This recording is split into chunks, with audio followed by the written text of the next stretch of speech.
तो गाइस कैसे हैं आप सब लोग। हीवन डिस्ट्रॉयर के एपिसोड 15 के साथ हाजिर हो। तो लास्ट एपिसोड के एंड पे हमने देखा था कि हमारा हीरो जू जो होता है वो टेंपल के बाहर पहुंचता है। तो वहां पर दो बैगर्स अपने नाइफ लेकर उसकी गर्दन के पास आकर खड़े हो जाते हैं और कहते हैं कि बताओ कि तुम्हारे यहाँ पर क्या काम है और तुम यहाँ पर इस जगह के ऊपर क्या करने के लिए आए हो। जू उन लोगों से कहता है कि मुझे लगा ही था कि मैं यहाँ पर सही जगह पर आया हूँ, यही तो बैगर गैंग का हेडक्वार्टर है और ये लोग इतनी आसानी से मुझे अंदर नहीं आने देंगे। और साथ ही जू कहता है कि जहाँ पर बैगर्स की वेस्ट के ऊपर उनका जो कपड़ा बंधा होता है उसके ऊपर जितनी नॉट्स होंगे इसका मतलब यह कि उतने ज्यादा सीनियर है और इस बंदे के जो कपड़ा बंधा हुआ है उसके ऊपर 2 नॉट्स लगे हुए। इसका मतलब यह है कि ये लोग जो है वो हाउस मेंबर्स नहीं हैं। लगता है कि ये लोग इन्फॉर्मेशन गैदरिंग बैगर्स हैं और इसी के साथ ही वो लोगों से कहता है कि मैं यहाँ पर तुम्हारे मास्टर से मिलने के लिए आया हूँ, मेरा नाम वैन जून है, क्या तुम जाकर अपने मास्टर को बुलाओगे, तुम्हारे ग्रेट मास्टर यानी तुम्हारे पहले जो ग्रैंड मास्टर थे मैं उनसे मिलने के लिए आया हूँ। तो वो जब बात सुनते वो लोग जल्दी से जंप करते पीछे की तरफ हटते और साथ उसे कहते हैं कहीं तुम वाकई में वही लड़के तो नहीं हो जिसका नाम आजकल काफी ज्यादा फेमस है, क्या तुम जेड फेस डिवाइन ड्रैगन हो। तुम्हारा जून से कहता है कि मेरा नाम वैन जून तो है लेकिन ये जेड फेस डिवाइन ड्रैगन ये कहां से आ गया है। तो वो कहते हैं कि तुम्हें शायद इस बारे में नहीं पता लेकिन ये निकनेम तुम्हें जहां पर दिया गया है हमारी इंफॉर्मेशन जो है उस इंफॉर्मेशन के मुताबिक तुमने नॉर्दर्न ब्लेड एसोसिएशन वालों के साथ फाइट की थी शाओलिन टेंपल की मार्शल आर्ट्स को यूज करते हुए,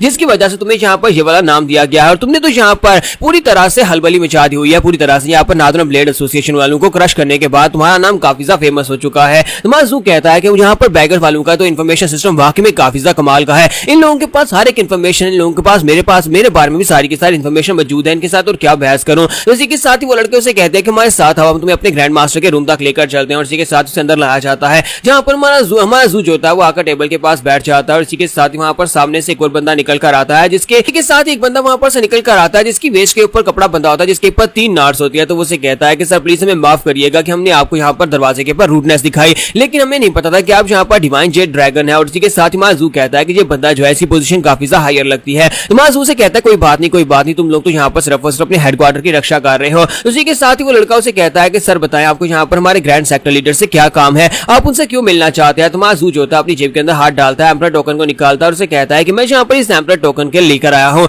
तुम इस टोकन को एक बार ग्रैंड मास्टर को दिखाओगे तो वो खुद ही समझ जाएंगे कि मैं यहाँ पर उनसे क्यों मिलने के लिए आया हूँ। तो ये बात सुनने के बाद वो बैगर उसे कहता है जी सर मैं आपकी बात समझ गया और साथ उसे कहता है कि मैं अभी जाकर सेक्टर लीडर को बता कर आता हूँ और वो थोड़ी देर में आपसे मिलने के लिए आएंगे। तो जू कहता है कि मुझे एक बात तो बताओ। तो वो कहता है हाँ सर बताए आपको क्या पूछना है, क्या आपको कोई चीज चाहिए। तो जू कहता है कि मैंने सुना था कि बैगर्स जो है ये बिना किसी फेवर के कुछ भी नहीं करते और मैंने यहाँ पर तुम्हारे लिए कुछ भी नहीं किया और तुम यहाँ पर इतनी आसानी के साथ मेरी सारी बातें मान रहे हो, आखिर इसके पीछे वजह क्या है। तो जी के साथ ही वो बैगर उसे कहता है कि सर हमारी बैगर गैंग और नॉर्दर्न ब्लेड एसोसिएशन के दरमियान में हमेशा से एक झगड़ा चल रहा था और जिस तरह से आपने यहाँ पर नॉर्दर्न ब्लेड एसोसिएशन के उन सोल्जर्स और कैप्टन वू को बुरी तरह से पीटा है उसके बाद से हमें लगता है कि आप हमारी साइड के ऊपर और अगर आप हमसे मिलने के लिए आए तो फिर हम तो आपका साथ देंगे ना, क्योंकि दुश्मन का दुश्मन हमारा दोस्त होता है। हालांकि मुझे ये तो नहीं पता कि हमारे ग्रैंड मास्टर के साथ आपका किस तरह का कनेक्शन है, लेकिन इसके बावजूद मुझे इस बात की बहुत ज्यादा खुशी होगी कि अगर आप यहाँ पर हमारे ग्रैंड मास्टर के साथ मिलकर कोई अलायंस बना लें या फिर आपके दरमियान में कोई रिलेशनशिप निकल आए तो आप यहाँ पर वेट करें, मैं अभी जाता हूँ, जाकर ग्रैंड मास्टर को बताकर आता हूँ और उन्हें आपके टोकन के बारे में बताऊंगा और हो सकता है कि वो जल्दी से आपसे मिलने के लिए आ जाए। तो माजू कहता है हाँ क्यों नहीं और इसी के साथ ही वो लड़का वहां पर चला जाता है।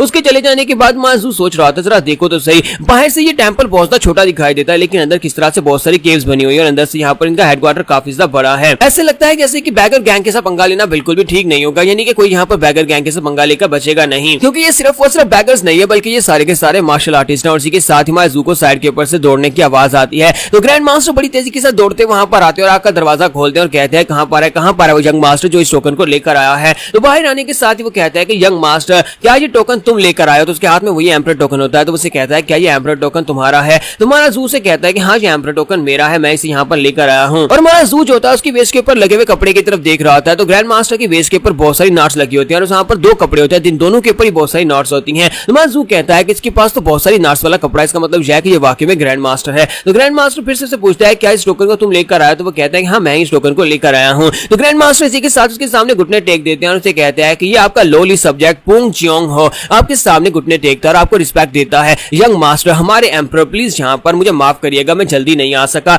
और इसी के साथ ही माजू कहता है कि यहाँ पर हो क्या रहा है, ये क्या यहाँ पर आप मेरे सामने घुटने क्यों टेक रहे हैं। तो उसे कहते हैं कि ये सब कुछ इस ग्रेट एम्परर टोकन की वजह से है, जिसके पास ये टोकन होगा वो हमारा एम्परर होगा। इसी के साथ ही ग्रैंड मास्टर से कहता है कि आज के बाद से मैं अपनी जान दांव पर लगाकर आपके लिए कुछ भी करने को तैयार हूँ, जो भी आप कहेंगे मैं आपको सपोर्ट करूंगा, चाहे कुछ भी हो जाए उसमें आपकी मदद जरूर करूंगा। तो माजू की बातें सुनने के बाद सोच रहा था कि ट्विन नोज ने मुझे कहा था कि मुझे वहां पर जाने के बाद टेंपल में बैगर किंग यानी ग्रैंड मास्टर से जाकर मिलना होगा और बैगर किंग मेरी मदद करेगा, चाहे कुछ भी हो जाए, चाहे किसी तरह का काम क्यों ना हो वो जरूर मेरे लिए करेगा। और उन्होंने यहाँ पर कहा था कि मुझे जाकर एम्परर टोकन की मदद लेनी होगी, अगर मैं एम्पर टोकन जाकर उसे दिखाता हूँ तो वो मेरी मदद करेंगे। और इसी के साथ ही माजू को अपने ग्रैंडपा की बात याद आती है, जहाँ पर सपने में उसके ग्रैंडपा ने कहा था कि अब तुम बिल्कुल अकेले नहीं हो और तुम्हें बिल्कुल परेशान होने की जरूरत नहीं है। तो माजू कहता है कि पता नहीं ग्रैंडपा ने इस टोकन के अंदर कितनी पावर छोड़ी है कि जो भी इस टोकन को देखता है उसी वक्त मेरे सामने घुटने टेक देता है। तो ग्रैंड मास्टर उसके सामने आकर बैठ जाता है और उससे पूछता है कि हुईनो और वानो उन दोनों का क्या हाल है, वो दोनों कैसे हैं। तो इसी के साथ ही मुझे बताता है कि मैं यहाँ पर 6-7 महीने पहले उनको छोड़कर निकला था और मुझे लगता है कि वो लोग ठीक ही होंगे। और वैसे मैंने यहाँ पर एक सबॉर्डिनेट को उनके पास भेजा है, जो उसका मतलब यह है कि अब वो 3 लोग हो चुके हैं। तो ये बात सुनने के बाद बैकर किंग उसे कहता है कि सर आप यहाँ पर मेरे साथ कंफर्टेबली बात कर सकते हैं, आपको जो भी मुझसे बात करनी है। तो माजू से कहता है कि मैं यहाँ पर बहुत ज्यादा कंफर्टेबल हूँ, मुझे यहाँ पर तुम्हें एम्पर कहने की जरूरत नहीं है क्योंकि मैं अपने एम्पर नहीं रहा और ना ही यहाँ पर तुम्हें मुझे रिस्पेक्ट देने की जरूरत है, तुम सिर्फ और सिर्फ मुझे यंग मास्टर कह सकते हो।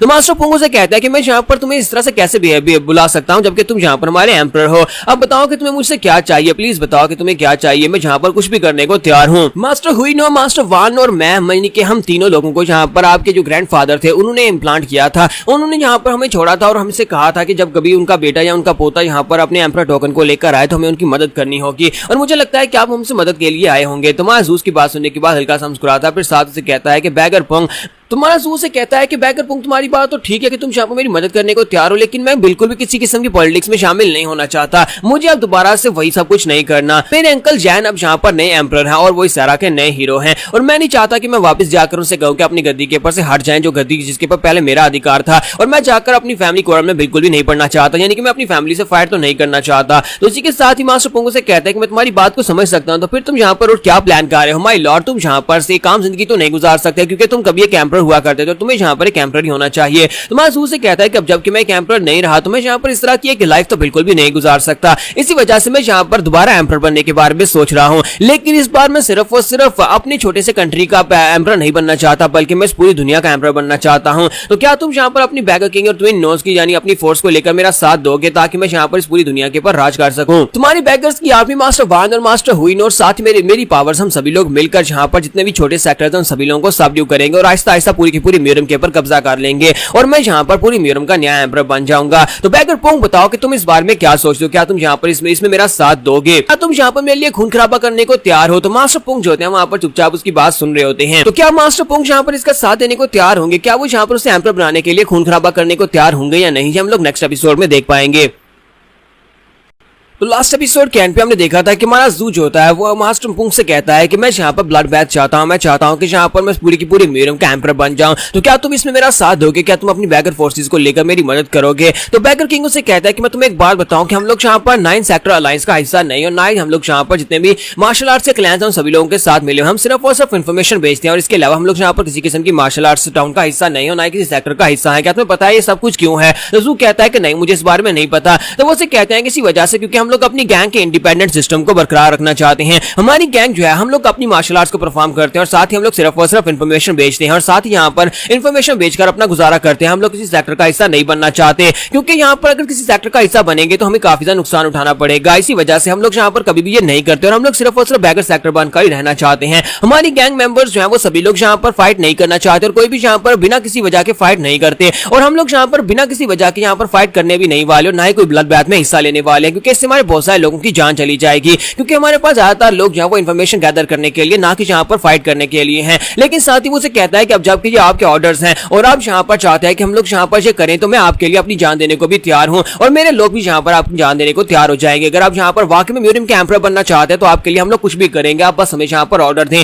चाहे यहाँ पर से मेरे लोगों की और मेरी जान क्यों ना चली जाए, लेकिन इसके बावजूद मैं यहाँ पर बिना कोई सवाल किए आपके ये काम को पूरा करूंगा। आप बताएं कौन से सेक्टर के ऊपर जाकर अटैक करना है। तो ये बात सुनने के बाद माजू सोच रहा होता है कि देखो जरा ये वाकई में एक बहुत ही वफादार इंसान है। मैंने यहाँ पर इससे एक मजाक में सवाल पूछा जो कि मैं इसको टेस्ट लेने के लिए पूछ रहा था कि क्या ये मेरी मदद करेगा और इसने यहाँ पर पता भी है कि इसके बहुत सारे लोग मारे जाएंगे, इसके बावजूद ये मेरी मदद करने को तैयार हो गया है। तो यहाँ पर ये बात तो कंफर्म हो गई है कि इसके ऊपर भरोसा किया जा सकता है। मास्टर वान और मास्टर हुईनो की तरह ये भी एक बहुत ही वफादार इंसान है, जरूरत पड़ने पर मैं इसको भी यूज कर सकता हूँ। तो माजू से कहता है कि बैकर किंग प्लीज मुझे माफ करिएगा, मैं तो सिर्फ और सिर्फ यहाँ पर आपका टेस्ट ले रहा था। तो ये बात सुनने के बाद बैकर किंग बहुत ज्यादा खुश हो जाते हैं और कहते हैं कि मुझे लगा था कि मैंने यहाँ पर आपके सामने कुछ बहुत ही गलत बात कह दी, प्लीज मुझे माफ करिएगा अगर मैं यहाँ पर आपके टेस्ट को पूरा नहीं कर सका या फिर टेस्ट पर पूरा नहीं उतर पाया। तमाशू से कहता है नहीं कोई बात नहीं, तुमने इस टेस्ट को पास कर लिया है, मैं बस यही देखना चाहता था कि तुम यहाँ पर कितने ज्यादा वफादार और तुम्हारे अंदर कॉन्फिडेंस है या नहीं, क्योंकि जरूरत पड़ने पर हो सकता है कि मुझे यहाँ पर फाइट करनी पड़े, इसी वजह से मैं यहाँ पर तुमसे पूछ रहा था। और साथ ही उसे कहता है कि हो सकता है कि बाद में यहाँ पर मुझे तुम्हारी जरूरत पड़े, और साथ ही उसे कहता है कि मैं यही जानना चाहता था कि क्या तुम यहाँ पर मेरी रिक्वेस्ट मानोगे अगर मैं दोबारा तुमसे मदद के लिए कहूँ। तो ग्रैंड मास्टर से कहते हैं हाँ क्यों नहीं सर, आप यहाँ पर कभी भी आकर मुझसे कुछ भी कह सकते हैं, मैं हर टाइम आपकी मदद करने के लिए तैयार रहूंगा। और इसी के साथ ही कुछ देर वहां पर बातें करने के बाद बैगर किंग उसे कहता है कि माय लॉर्ड, आपका नाम तो काइफेंग में पूरी तरह से छा चुका है, यहाँ पर आप डिवाइन ड्रैगन के नाम से काफी ज्यादा फेमस होते जा रहे हैं, और मैंने सुना है कि आपने शाओलिन के मार्शल आर्ट्स को परफॉर्म किया है, क्या मैं जान सकता हूँ कि वहां पर हुआ क्या था। तो माजू से कहता है कि मैं यहाँ पर तुम्हें सारी बात एक्सप्लेन नहीं कर सकता, लेकिन तुम्हें यहाँ पर शाओलिन की मार्शल आर्ट्स जो मैंने यूज की थी उसके बारे में अगर जानना है तो वो तुम ट्विन नो से जाकर सुन सकते हो, ट्विन नो जो है वो तुम्हें सबके बारे में बता देंगे। और साथ ही वो से कहता है कि मुझे बताओ कि क्या तुम यहाँ पर इस बार जो राइटियर्स पाथ की ग्रैंड बैंक्वेट पार्टी होने वाले उसको अटेंड करने वाले हो। तो वो कहता है कि नहीं मैं वहां पर नहीं जा रहा, लेकिन मेरे डिसाइपल्स वहां पर जाने वाले हैं, लेकिन अगर आप वहां पर जाने वाले हैं तो फिर मैं भी वहां पर जाऊंगा, जाकर सारी के सारी सिचुएशन को खुद वहां पर देखूंगा। तो माजू से कहता है कि नहीं नहीं तुम्हें ये करने की जरूरत नहीं है, और मैं तो वहां पर वैसे भी जाने वाला हूं दूसरी फैमिलीज के यंग मास्टर्स के साथ। और इसी के साथ उठकर खड़ा हो जाता है, कहता है कि मुझे चलना चाहिए, जबकि बैगर किंग उसे कहते हैं नहीं नहीं माय लॉर्ड रुके जरा, मैं आपके लिए कुछ, मेरे पास कुछ है जो आपको चाहिए होगा, जो आपका काम आएगा। तो माजू कहता है कब तुम मुझे क्या देना चाहते, तो वो दीवार के अंदर जाकर एक पत्थर के अंदर बटन को दबाता है और इसी के साथ दरवाजा खुल जाता है। तो उसे कहता है यंग मास्टर प्लीज मेरे पीछे आ जाएं, मैंने दो चीजें आपके लिए संभाल कर रखी हुई हैं जो कि यहाँ पर आपके ग्रैंडफादर मेरे पास छोड़कर गए थे, वो बहुत ही खास चीजें। और इसी के साथ माजू जैसे वहां पर अंदर आता है वहां पर बहुत सारी तलवारें पड़ी होती हैं, उन्होंने बहुत सारी खास तलवारों को वहां पर कलेक्ट करके रखा होता है। तो माजू कहता है ये जगह तो बहुत ज्यादा इनक्रेडिबल है, जहां पर तो बहुत सारी तलवारें पड़ी हुई हैं, जबकि हमारा जो हिमालय डीमन और हिमालय मॉन्क होता है वो दोनों काफी ज्यादा हैरान हो रहे होते हैं और कहता है कि इनके पास वाकई में बहुत सारी तलवारें हैं। तो मास्टर उसे कहते हैं कि ये वेपन्स जो है ये सारे के सारे वेपन्स बहुत ज्यादा खास हैं, ये उन लोगों के वेपन्स हैं जो कि कभी यहाँ पर खास हुआ करते थे, यानी कि म्यूरम के हिस्ट्री में जो लोग बहुत ज्यादा पावरफुल हुआ करते थे तो उन सभी के वेपन्स को हमने यहाँ पर स्टोर किया हुआ है, यानी कि जहां पर ये वेपन मिलते थे हम इनको यहाँ पर लाकर स्टोर कर देते थे। यहाँ पर पिछले कई सौ सालों के मास्टर्स के वेपन्स भी पड़े हुए हैं। माजू से कहता है कि तुम्हारे पास तो बहुत सारे वेपन्स पड़े हुए हैं, लेकिन हम लोग कहां पर जाने वाले हैं। तो उसे कहता है कि बस थोड़ा सा और आगे एक और रूम है, उसके अंदर यहाँ पर आपके लिए स्पेशल वेपन्स पड़े हुए हैं, आपको वहां तक लेकर जा रहा हूं। तो इसी के साथ वो दरवाजा खोलते हैं और उसे दिखाते हैं वहां पर दो तलवारें पड़ी होती है, एक ब्लैक और एक व्हाइट तलवार पड़ी होती है। यहाँ पर इनको देख के पता चल रहा है कि एक राइटियर्स की तलवार है और एक जो है वो ईवल तलवार है। तो इसी के साथ ही वो से कहता है कि हमारे मैजेस्टी यानी कि आपके ग्रैंडफादर जो थे वो ये दोनों तलवारें उन्हें मिली थी और दोनों तलवारों को वो यहाँ पर छोड़कर गए थे ताकि यहाँ पर उनका राइटफुल ओनर आए और इन तलवारों को अपने हाथ में उठाए, क्योंकि ये तलवारें जो होती हैं ये अपने मालिक को खुद चूज करती हैं। तो ये देखते ही हिमालय डीमन जो होता है वो वहां पर हैरान हो जाता है, जबकि हिमालय मॉन्क जो होते हैं वो भी काफी ज्यादा खुश हो रहे होते हैं। तो माजू कहता है कि अब तुम दोनों को अचानक से क्या हो गया है, तुम यहाँ पर इस तरह से बिहेव क्यों कर रहे हो। और इसी के साथ ही वो कहता है कि मुझे लगता है कि यहाँ पर इन दोनों तलवार में कुछ ना कुछ स्ट्रेंज तो जरूर है, दोनों तलवारें काफी ज्यादा खास दिखाई देती हैं। तो बैगर किंग उसे कहता है कि माय लॉर्ड बताएं कि आप इनमें से कौन सी तलवार को पिक करना चाहेंगे, जो भी आपको पसंद हो आप उस तलवार को उठा ले। तो माजू वहां पर सोच रहा था कि अब मैं यहाँ पर कौन सी तलवार को उठाऊंगा। तो हिमालय डीमन चलाकर उसे कहता है बेवकूफ बच्चे, तुम्हें साफ दिखाई दे रहा होगा कौन सी तलवार ज्यादा स्ट्रॉन्गर है, वहां पर ब्लैक तलवार है उसे उठा लो, ब्लैक तलवार को उठाओ। हिमालय मॉन्क भी चलाकर उसे कहता है कि नहीं बच्चे तुम्हें यहाँ पर व्हाइट वाली तलवार को उठाना चाहिए, व्हाइट स्वर्ड को उठाओ वो तुम्हारे लिए ज्यादा बेहतर रहेगी। तो माजू कहता है कि ये क्या, ये दोनों यहाँ पर इन तलवारों का क्यों कह रहे हैं। तो वो मास्टर पुंग से कहता है कि मास्टर पुंग क्या मैं दोनों तलवारों को नहीं ले सकता, क्योंकि मैं यहाँ पर दोनों तलवारों में इंटरेस्टेड हूँ। तो मास्टर पुंग से कहते हैं हाँ क्यों नहीं यंग मास्टर, ये दोनों तलवारें आप ही के लिए तो हैं, आप यहाँ पर दोनों भी रख सकते हैं अगर दोनों तलवारें आपको अपना मास्टर मान लेती हैं। तो इसी के साथ हिमालय डीमन से कहता है कि तुम वाकई में कुछ ज्यादा लालची हो, तुम्हें इस मॉन्क की बात मानकर उस सफेद तलवार को नहीं उठाना चाहिए। जबकि मॉन्क कहते हैं कि ये अमिताभा यानी कि हमारे बुद्धा की तरफ से एक गिफ्ट है जो ये व्हाइट तलवार आपको मिली है। और इसी के साथ ही माजू आगे बढ़ता जाकर ब्लैक तलवार को उठाता और कहता है कि यहाँ पर इतनी ज्यादा शोर क्यों मचाया जा रहा है, आज इन तलवारों की बैकग्राउंड क्या है। तो वो मास्टर बैगर किंग से कहता है कि मास्टर पुंग आप क्या जानते हैं कि ये तलवारें कहां से आई हैं, इनके ओरिजिनल ओनर कौन थे और ये कब से हैं, कौन से एरा से हैं। तो मास्टर पुंग से कहते हैं कि हाँ हाँ क्यों नहीं, मुझे इन तलवारों के बारे में जितना कुछ पता है मैं तुम्हें बताता हूँ। ये जो ब्लैक तलवार है इसके बारे में कहा जाता है कि ये उस एरा से है जब यहाँ पर हिमालय डीमन जिंदा था, हिमालय डीमन इस तलवार को यूज किया करता था। और दूसरी तलवार जो है इसका नाम गांग जियान तलवार है, इसको द एम्परर स्वॉर्ड भी कहते हैं और ये एक बहुत ज्यादा खास तलवार है। तो माजू कहता है कि इसका मतलब यह है कि ये हिमालय डीमन की तलवार हुआ करती थी। तो वो हिमालय डीमन से कहता है किसी वजह से तुम यहाँ पर शोर मचा रहे थे कि मुझे यहाँ पर यह तलवार चाहिए।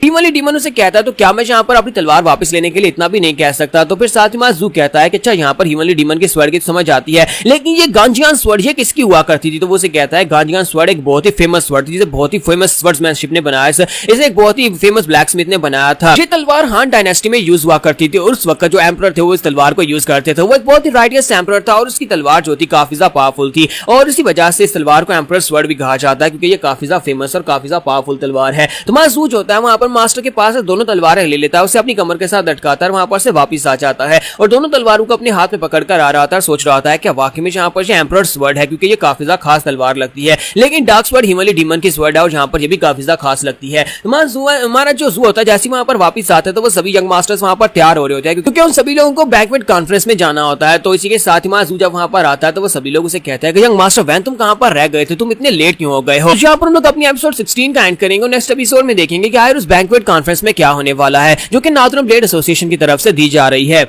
तो गाइस कैसे हैं आप सब लोग। हीवन डिस्ट्रॉयर के एपिसोड 17 के साथ हासिल हो। तो लास्ट एपिसोड के एंड पे हमने देखा था हमारा जू जो होता है बैगर किंग के पास से दोनों तलवारें लेकर वापस आ जाता है, जहां पर वो सभी यंग मास्टर यंग मिसेस जो होते हैं उसका वेट कर रहे होता है, क्योंकि उन्हें कॉन्फ्रेंस में जाना होता है। तो जैसे वो लोग आगे बढ़ते हैं और उसे कहते हैं कि तुम लेट क्यों आया, तो यंग मास्टर नैमगोंग की नजर जो होती है उसकी तलवारों पर पड़ती है। वो दोनों को तलवारों को देखकर बहुत ज्यादा हैरान होता है, जबकि हेमी पहले भागती हुई आगे बढ़ आती है और कहती है कि ये कोई आम सी तलवारें नहीं है, बल्कि ये बहुत ज्यादा खास है और लास्ट नाइट ये तलवारें तुम्हारे पास थी भी नहीं, ये तलवारें अचानक से कहां से आई हैं। तुम्हारा जू कहता है कि बस यही समझ लो कि एक्सीडेंटली मुझे यहाँ पर किसी शॉप से मिल गई और मैंने खरीद कर इन्हें अपने साथ रख लिया है, जो इतनी भी स्पेशल नहीं है। जबकि हेमी कहती है कि इन दोनों तलवारों को देख के पता चल रहा है कि ये कोई बहुत ही खास ट्रेजर है, बहुत ही कीमती या किसी पुराने मास्टर की तलवारें हैं। यंग मास्टर पेंग उन लोगों से कहता है कि ग्रैंड टूर्नामेंट का टाइम हो चुका है, चलो जल्दी से कॉन्फ्रेंस के लिए निकलते हैं, हम लोग यहाँ पर लेट नहीं होना चाहते। तो यंग मास्टर नैमगोंग कहता है हाँ क्यों नहीं, यंग मास्टर वैन भी आ चुका है, तो चलो फिर सभी लोग मिलकर अंदर चलते हैं। और इसी के साथ उसे कहता है कि चलो यहाँ पर चलते हैं। और हमने सुना है कि इस बार मास्टर जीगोंग भी आने वाले हैं, जो कि शाओलिन टेंपल के नए प्रीस्ट हैं, और वो भी यहाँ पर आकर भाषण देने वाले हैं। इसी के साथ ही वो सभी लड़के जो होते हैं अंदर की तरफ जाना स्टार्ट करते हैं। तो नैमगोंग कहता है कि मास्टर जू तुम वाकई में बहुत ज्यादा अमेजिंग हो, तुम्हारा टाइटल तो यहाँ पर सभी में काफी ज्यादा फेमस हो चुका है, तुम्हें सभी लोग जेड फेस डिवाइन ड्रैगन के नाम से जानने लगे हैं। जब मास्टर नैमगोंग उसे कहता है कि तुम यहाँ पर कुछ ज्यादा ही फेमस होते जा रहे हो, काइफेंग में बहुत सारे ऐसे लोग हैं जो कि इस कॉन्फ्रेंस में तुम्हें देखने के लिए आने वाले हैं, जो यहाँ पर डिवाइन ड्रैगन से मिलने के लिए आने वाले हैं। जू से कहता है कि तुम लोग तो मेरे बारे में कुछ ज्यादा ही हाईली सोच रहे हो, कि तुम लोगों का बहुत बहुत शुक्रिया मुझे इस तरह से इस नजर से देखने के लिए।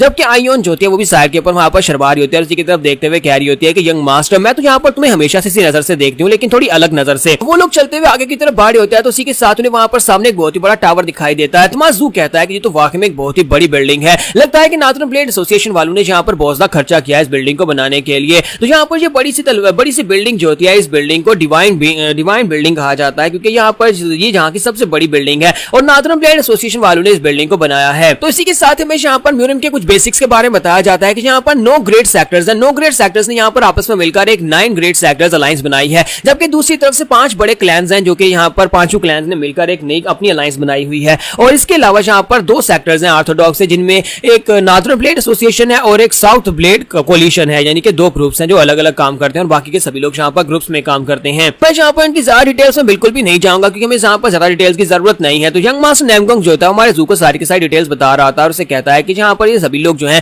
मिलजुल कर इस तरह से काम करते हैं, क्योंकि ये सभी लोग आज यहाँ पर एक दूसरे को अपोज करने के लिए आए हैं। यहाँ पर नॉर्दर्न ब्लेड एसोसिएशन वाले जो है वो इस बात का प्रस्ताव रखने वाले हैं कि वो डार्क पाथ को कंप्लीटली एलिमिनेट करना चाहते हैं, और बाकी के सभी लोग उनके फैसले के ऊपर यहाँ पर या तो हाँ बोलेंगे या फिर ना बोलेंगे। तुम्हारा जून से कहता है कि चलो छोड़ो इन बातों को, यहाँ पर जो टावर की बात करो जो वाकई में बहुत ज्यादा बड़ा टावर है, आखिर इन लोगों ने इतना बड़ा टावर बनाया कैसे है। यंग मास्टर पेंग उसे कहता है कि मैंने सुना है कि इस टावर को बनाने पूरे 1 लाख गोल्ड टील्स लगे हैं, यानी कि ये काफी ज्यादा कीमती है। तो जू कहता है कि आयरन के पास इतना पैसा कहां से आया होगा। तो नैमगोंग उसे बताता है कि यहाँ पर जो नॉर्दर्न ब्लेड एसोसिएशन के लोग हैं वो लोग इस एरिया के सारे बिजनेस को ऑन करते हैं, यहाँ पर जितने भी होटल्स ब्रोथल्स और साथ में यहाँ पर वैशाखाने वो सारे के सारे वही चलाते हैं, और वहां पर जितनी इनकम आती है वो सारी की सारी उन्हीं के पास आती है। और उनका जो मेन बिजनेस है वो डिलीवरी बिजनेस है, और सारा पैसा वहां पर उनके पास आता है। वो इसी तरह उस पैसे को यूज करके अपने लिए यहाँ पर बिल्डिंग्स खड़ी कर रहे हैं। यहाँ पर डिमोनिक कल्ट के लोग इसी वजह से उनके रास्ते में आ रहे हैं, जिसकी वजह से वो उनको यहाँ पर से खत्म करना चाहते हैं। तो उसके कान में एक बात कहता है, उसे कहता है कि मैंने सुना है कि यहाँ पर जितने भी डार्क पाथ के लोग हैं, यानी कि डिमोनिक पाथ के लोगों के पास पहले ये सारे बिजनेस हुआ करते थे, ये वैशाखाना, ये जुए खाने और जितने भी ये शराब खाने थे, ये सारे के सारे डिमोनिक कल्ट के लोगों के हुआ करते थे। लेकिन जब से यहाँ पर इन लोगों ने बिजनेस के ऊपर कब्जा करना स्टार्ट किया है,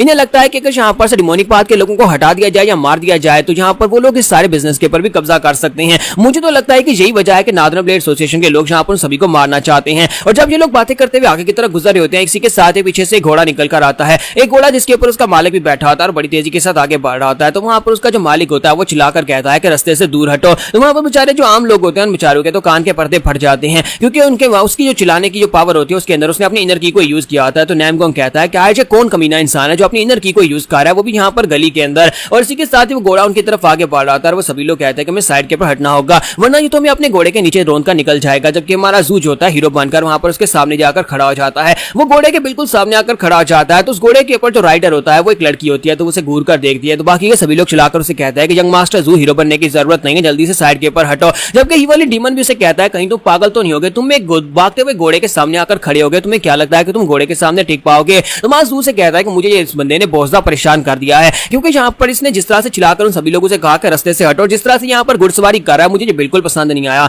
और मां जू वहां पर से ब्लॉक करने के लिए खड़ा होता है, लेकिन इसी के साथ ही घोड़ा उसके ऊपर से जंप लगा जाता है। तो घोड़ा वहां पर एक बहुत ही हाई जंप लगाता है और वहां पर से उसे पार करके दूसरी तरफ निकल जाता है। तो मां जू इस बात से काफी ज्यादा हैरान होता है, साथ ही वो उस लड़की की आंखों में घूर कर देखता है, क्योंकि वो लड़की उसे घूर घूर कर देख रही होती है और साथ ही वो अपना घोड़ा लेकर वहां से भाग जाती है, वो रुकती नहीं है। तो मां जू कहता है कि ये क्या तुम्हारे यहाँ पर इस काइफेंग सिटी के अंदर तो घोड़े उड़ते भी हैं, ये घोड़ा इतना ज्यादा इसने लंबा जंप कैसे लगाया। जबकि हमारे जू के साथी जो होते हैं वहां पर चला चला कर उसे कह रहे होते हैं कि ये तुम क्या कर रहे थे, क्या तुम्हें यहाँ पर कूल बनने की एक्टिंग करनी है, क्या तुम यहाँ पर अपने आप को हमारे सामने साबित करना चाहते हो, तुम क्या साबित करना चाहते थे। तो ही वाली डीमन उसे कहता है कि लड़के तुम यहाँ पर कूल बनना चाहते थे लेकिन तुम्हारा आइडिया फेल हो गया। तो जू कहता है कि मुझे यकीन नहीं हो रहा कि वो लड़की इतनी ज्यादा अच्छी राइडर है। इस तरह की हॉर्समैनशिप जो है वो तो सिर्फ और सिर्फ मिलिट्री में देखने को मिलती है, लेकिन ये लड़की जो है बहुत ही अच्छे से अपने घोड़े को राइड कर रही थी। और इसी के साथ ही उनसे कहता है क्या तुम यहाँ पर इस लड़की के बारे में जानते हो जो उस घोड़े के ऊपर बैठी हुई थी। तो वो लोग कहते हैं कि नहीं, हम लोग इस बारे में नहीं जानते। और इसी के साथ ही वो लोग फिर से वहां पर से आगे बढ़ना स्टार्ट करते हैं। तो जैसे वो लोग एंट्रेंस पर पहुंचते हैं तो वहां पर तो रश लगा होता है, अंदर जाने के लिए बहुत सारे लोग लाइनों में लगे होते हैं।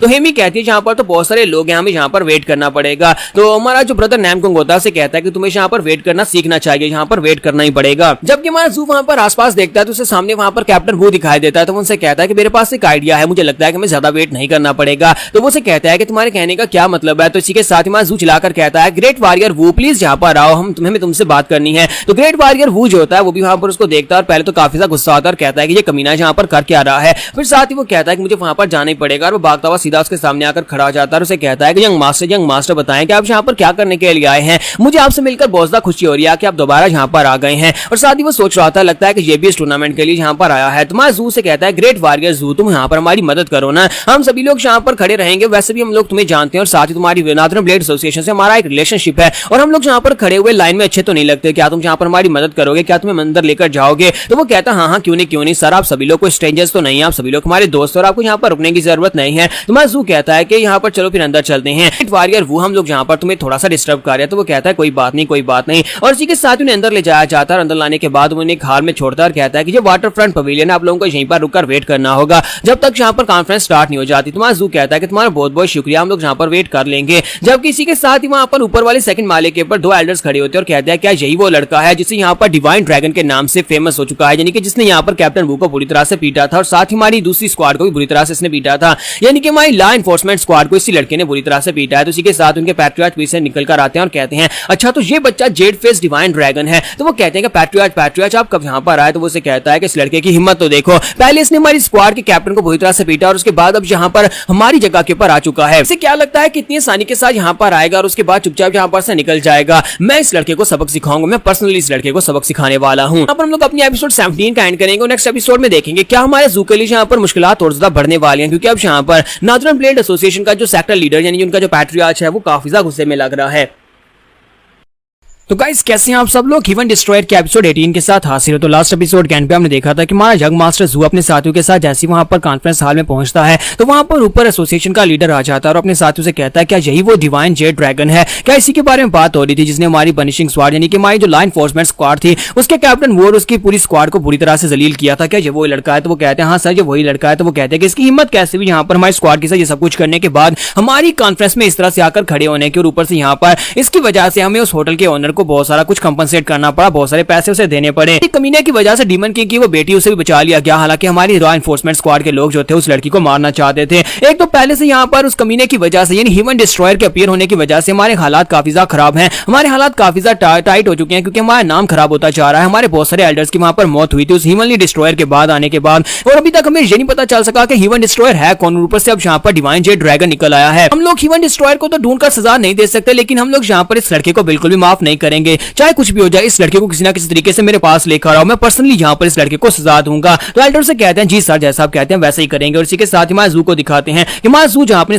दोस्तों के साथ वहां पर हंस खेल रहा होता है, जब किसी के साथ ही वहां पर कॉन्फ्रेंस स्टार्ट होती है। सभी लोग वहां पर बैठे होते हैं इस कॉन्फ्रेंस में देखने के लिए कि यहाँ पर क्या फैसला होने वाला है। असल में यहाँ पर इस मीटिंग का मकसद वोटिंग करना है कि क्या यहाँ पर डिमोनिक पाथ की सब्जुगेशन को कंप्लीट किया जाए या फिर उसको रोक दिया जाए। वो लोग ये देखना चाहते हैं कि नॉर्थर्न ब्लेड एसोसिएशन वालों ने यहाँ पर जिस तरह से पार्लियामेंट के अंदर एक रेजोल्यूशन लाई जाती है जिसमें कहा जाता है कि हम ये काम करना चाहते हैं और बाकी के सभी लोग उसके ऊपर वोटिंग करेंगे। तो माजू कहता है यहाँ पर तो बहुत सारे लोग आए हैं और ये सारे के सारे ऑर्थोडॉक्स म्यूरियम के लोग हैं, सभी लोग यहाँ पर शायद फैसला करने के लिए आए हैं। उसी के साथ ही कैल्डर जो नॉर्थर्न ब्लेड एसोसिएशन से होता है वहां पर बीच में आता है और उन सभी लोगों से कहता है कि आप सभी लोगों का बहुत बहुत शुक्रिया। नॉर्थर्न ब्लेड एसोसिएशन वालों ने इस कॉन्फ्रेंस का बंदोबस्त किया है जहां पर आसपास के जितने बड़ी फैमिलीज और जितनी बड़ी फैक्शन है सभी के एल्डर्स को यहाँ पर बुलाया गया है। तो म्यूरियम की हिस्ट्री में पहली बार नॉर्थर्न ब्लेड एसोसिएशन वालों ने यहाँ पर रेजोल्यूशन लेकर आए हैं कि हम लोग यहाँ पर जितनी भी डिमोनिक कल्ट की फोर्सेज उन सभी को कंप्लीटली डिस्ट्रॉय कर दिया जाए, क्योंकि डिमोनिक फोर्सेज और राइटियस फोर्सेज एक साथ कभी भी यहाँ पर नहीं रह सकती। इसी वजह से हम लोग जो प्रस्ताव लेकर आए हैं बाकी सभी एल्डर्स से कहता है कि वो भी हमारा इसमें साथ दें। तो यहाँ पर हम लोग इस क्रूशियल रोल को पूरा करने के लिए आप सभी लोगों की वोटिंग चाहते हैं।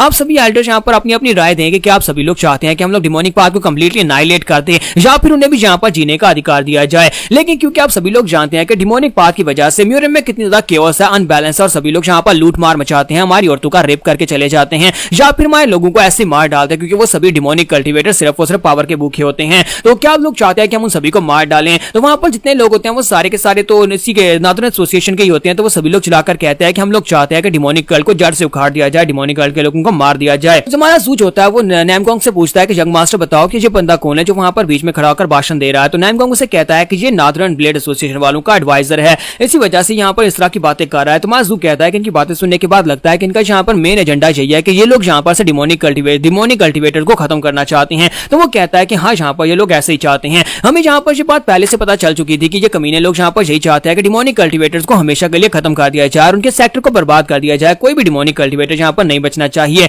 हालांकि ये बंदा खुद भी कभी एक डिमोनिक कल्टीवेटर हुआ करता था। इन सभी लोगों ने यहाँ पर बाकी के सभी एल्डर्स और बाकी के सभी अलायंस लीडर्स को इसलिए बुलाया ताकि वो लोग आकर यहाँ पर सभी लोगों के सामने फैसला कर सकें। आज यहाँ पर वोटिंग भी होगी और उसके बाद ही फैसला होगा कि इन्हें आगे क्या करना है। तो इसी के साथ ही वो एडवाइजर जो होता है सभी लोगों से कहता है कि इसलिए प्लीज यहाँ पर हमारे प्रपोजल के ऊपर केयरफुली इसके ऊपर गौर फिक्र करें और उसके बाद आकर बताएं कि आप यहाँ पर क्या सोचते हैं, आप यहाँ पर क्या कहना चाहते हैं कि हमें यहाँ पर ये करना चाहिए या नहीं करना चाहिए। यहाँ पर पब्लिक में जितने भी नॉर्थर्न ब्लेड एसोसिएशन के लोग होते हैं वो सारे के सारे तो यही चिल्ला चिल्लाकर कह रहे होते हैं कि डिमोनिक पाथ को कंप्लीटली खत्म कर दिया जाए। तो हीवनली डीमन जब उन सभी को चिल्लाते हुए देखता है तो वो जू से कहता है कि तुम्हें नहीं लगता ये सारे के सारे लोग जो लोग यहाँ पर चिल्ला चिल्लाकर कह रहे हैं कि इनका साथ देना चाहिए वो सभी लोग नॉर्थर्न ब्लेड एसोसिएशन के लोग हैं। उन्होंने यहाँ पर जानबूझकर उन्हें भीड़ के अंदर बिठाया ताकि वो चिल्ला चिल्लाकर एक ही बात कह सके। तो मासू कहता है कि हाँ मैं भी यहाँ पर उनकी सारी किस्से नोटंकी को नोट कर रहा हूँ। और यही बात दिखाते हैं कि शाओलिन टेंपल के जो ग्रेट मास्टर होते हैं वो मास्टर आगे की तरफ बढ़ते हैं और स्टेज के ऊपर आ जाते हैं। तो जब वो ग्रेट मास्टर जो होते हैं स्टेज के ऊपर आते हैं तो एडवाइजर से रिस्पेक्ट देते हैं और कहते हैं कि सर आप यहाँ पर बात करना चाहते हैं? तो वो कहते हैं कि हाँ मैं यहाँ पर बात करना चाहता हूँ। जैसे एल्डर वहां पर आते हैं तो पूरे का पूरा एटमॉस्फेयर पूरी तरह से चेंज हो जाता है। सभी लोग जो शोर मचा रहे थे वो बिल्कुल शांत हो जाते हैं क्योंकि शाओलिन टेंपल के जो ग्रेट एल्डर होते हैं उनकी बहुत ज्यादा रिस्पेक्ट होती है। तो नैमगोंग मास्टर जो होते हैं हमारे जू को बताते हैं कि ये मास्टर जो है ये शाओलिन टेंपल के ग्रेट मास्टर हैं और जहाँ पर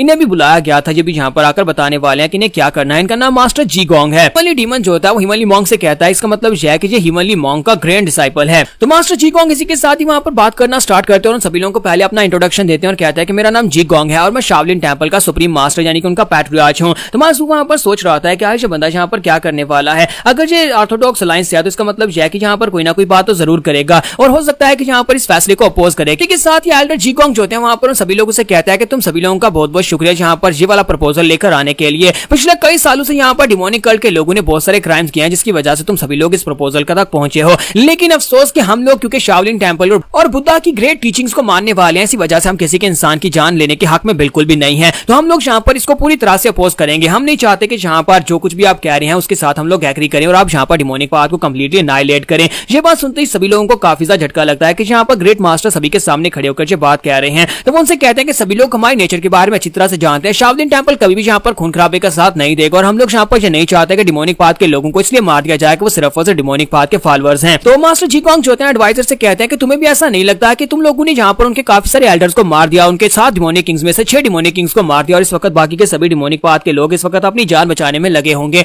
और तुम लोग यहाँ पर उनके ऊपर अटैक करके सभी को मारने के बारे में सोच रहे हो। तुम्हें नहीं लगता कि तुम्हें यहाँ पर उनके जैसा बिल्कुल भी नहीं बनना चाहिए जैसे वो हैं। तुम सभी लोगों को याद नहीं है जब यहाँ पर म्यूरियम का डार्केस्ट पीरियड चल रहा था, जब यहाँ पर हिमली डीमन जिंदा था, उस हिमली डीमन जो कि सुप्रीम रूलर था, जहां तक कि वो ऑर्थोडॉक्स के ऊपर भी जहाँ पर रूल कर रहा था, उस वक्त भी जहाँ पर उसने ऐसा कोई रूल नहीं बनाया। हालांकि उसने नहीं कहा था कि राइट के सेक्टर को खत्म कर दिया जाए, कंप्लीटली एनाइलेट कर दिया जाए। उसने अगर ऐसा नहीं किया तो फिर तुम लोग कौन होते हो जो यहाँ पर जो इवल सेक्टर है उसको यहाँ पर खत्म करने की बात कर रहे हो? वो तो है भी बहुत ज्यादा कम, जाके ऑर्थोडॉक्स सेक्टर के लोग उनसे तादाद में बहुत ज्यादा हैं। मैं तो यहाँ पर यही कहूंगा कि हमें यहाँ पर इस बेवकूफी को करने से रोकना चाहिए और बाकी सभी लोगों को भी रोकना चाहिए। कोई भी यहाँ पर इस तरह का कदम ना करे और कोई भी यहाँ पर इसके हक में वोट ना दे। मैं तो यहाँ पर यही कहना चाहता हूँ, क्योंकि शाओलिन जो है सबसे पहले यहाँ पर अपने आप इस बात से डिसएग्री करती है और हम लोग यहाँ पर इसके खिलाफ वोट देंगे। बाकी के सभी लोग जो होते हैं उसकी बातें सुनने के बाद बिल्कुल खामोश होते हैं। तो मास्टर नैमगोंग कहता है, देखो तो जरा मास्टर जीगोंग कितने खुले तरीके से वहां पर सभी के सामने अपनी बात रख रहे हैं, उन्हें किसी बात का कोई डर नहीं है, उन्हें सभी के सामने जहाँ पर इस बात को मना कर दिया है। जबकि हिमनली मॉन्क्स होते हैं वो काफी ज्यादा खुश हो रहे होते हैं और कहते हैं, अमिताभा मुझे यहाँ पर यकीन है कि हमारे शाओलिन टेंपल की जो टीचिंग्स हैं वो अभी भी यहाँ पर प्रिजर्व है और हमारे जितने भी डिसेंडेंट्स हैं वो सारे के सारे अभी भी उन टीचिंग्स के ऊपर अमल कर रहे हैं। मुझे इस बात की बहुत ज्यादा खुशी हुई है। हिमनली डीमन भी काफी ज्यादा खुश होता है और कहता है, कम से कम इस बच्चे को मेरे बारे में पता है, इसने मुझे यहाँ पर ग्रेट हिमनली डीमन कहा। जबकि हमारा जू जो होता है वो हिमनली डीमन से कहता है कि उसने कहा कि तुमने यहाँ पर कभी म्यूरियम के ऊपर राज किया था, यानी कि तुम यहाँ के सबसे ज्यादा स्ट्रॉन्गेस्ट थे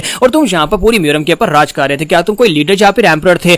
लेकिन तुमने तो कहा था कि तुम बिल्कुल अकेले रह गए थे। तो वो कहता है कि यही बात है, तुम इस बारे में नहीं समझ सकते। उस वक्त क्योंकि मैं सबसे ज्यादा स्ट्रॉन्गेस्ट था तो बहुत सारी डिमोनिक पाथ के लोग मेरे फॉलोअर बन गए थे और मुझे फॉलो करना चाहते थे। अगर तुम उन सभी फॉलोअर से मिलना चाहते हो तो मुझे कह देना, किसी दिन मैं यहाँ पर तुम्हें अपने फॉलोअर से मिलाऊंगा। वो बहुत ज्यादा वफादार फॉलोअर्स थे। तो मासूस की बात सुनने के बाद कहता है, क्या बकवास कर रहे हो? तुम आज से हजारों साल पहले थे और वो सभी लोग तो अब तक मर चुके होंगे, उनमें से कोई भी जिंदा ही नहीं होगा। तो फिर तुम यहाँ पर मुझे किससे मिलवाओगे? तो हिमनली डीमन कहता हूँ, मैंने तो इस बारे में सोचा ही नहीं कि मेरे सारे के सारे फॉलोअर्स अभी तक मर चुके होंगे। यहाँ पर हम लोग अपनी एपिसोड 18 का एंड करेंगे और नेक्स्ट एपिसोड में देखेंगे कि एंड के ऊपर वोटिंग का रिजल्ट क्या निकलने वाला है। क्या ये लोग यहाँ पर डिमोनिक पाथ के ऊपर अटैक करने के लिए एग्री करेंगे या फिर डिसएग्री करेंगे?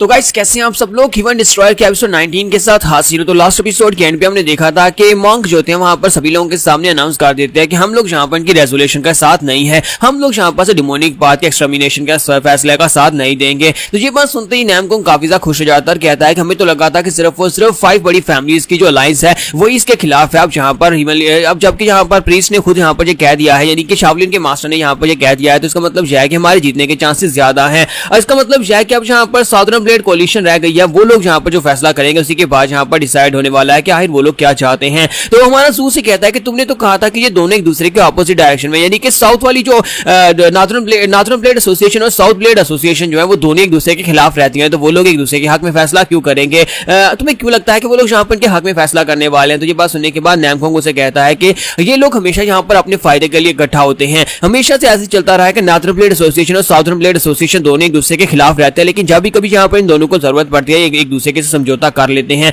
तो अब यहाँ पर देखना यह है कि साउदर्न ब्लेड एसोसिएशन के लोग यहाँ पर क्या फैसला करते हैं, क्या वो लोग यहाँ पर इनका साथ देते हैं या फिर इनके खिलाफ रहते हैं। ठीक है, साथ ही 5 बड़ी फैमिलीज की अलायंस का लीडर भी वहां पर जाता है और वहां पर जाने के बाद कहता है कि हम लोग इस बात को डिसएग्री करते हैं, हम लोग इनकी बात से बिल्कुल भी सहमत नहीं है। तो वो सभी लोग जो होते हैं उनकी बात भी वहां पर सुन लेते हैं और उसके बाद अब यहाँ पर साउदर्न ब्लेड कोलिशन की बारी आती है। साउदर्न ब्लेड कोलिशन की तरफ से उनका पैट्रियार्च जो होता है अपनी बड़ी सी तलवार उठाता है, वहां पर चला जाता है। जब वो वहां पर जाकर खड़ा हो जाता है सभी लोग इसी बात का वेट कर रहे होते हैं कि अब यहाँ पर क्या होने वाला है, क्योंकि साउदर्न ब्लेड कोलिशन भी काफी बड़ी एसोसिएशन है। अगर वो लोग यहाँ पर इसकी सहमति देते हैं, अगर इसके साथ होते हैं, तो इसका मतलब यह है कि साउदर्न ब्लेड एसोसिएशन वालों को काफी बड़ी मदद मिल जाएगी। सभी लोग वहां पर अपनी नजरें उनके ऊपर जमा कर खड़े होते हैं कि वहां पर मास्टर क्या फैसला करने वाले हैं। तो साउदर्न ब्लेड एसोसिएशन के मास्टर वहीं पर अरीना के सेंटर में जाकर खड़े हो जाते हैं। जब वहां पर खड़े होते हैं अपनी एनर्जी को रिलीज करते हैं, तो माजू कहता है कि ये बंदा तो काफी ज्यादा स्ट्रॉन्गर लगता है। वहां पर खड़े होने के बाद वो कहते हैं कि मैं यहाँ पर साउदर्न ब्लेड एसोसिएशन की तरफ से हूँ और मैं यहाँ पर इनने जो भी यहाँ प्रस्ताव रखा है उसको अपोज करता हूँ, यानी कि मैं उसके साथ बिल्कुल भी नहीं हूँ। तो ये बात सुनते ही जू, नैमगोंग, बाकी के सभी लोग भी काफी ज्यादा हैरान हो जाते हैं और सभी लोग वहां पर शोर मचाना शुरू कर देते हैं कि ये कैसे हो सकता है। सभी लोग यहाँ पर नॉर्थर्न ब्लेड एसोसिएशन के खिलाफ कैसे हैं, जब किसी के साथ मिलिट्री एडवाइजर जो होता है उसे कहता है कि तुमने ये क्या कह दिया,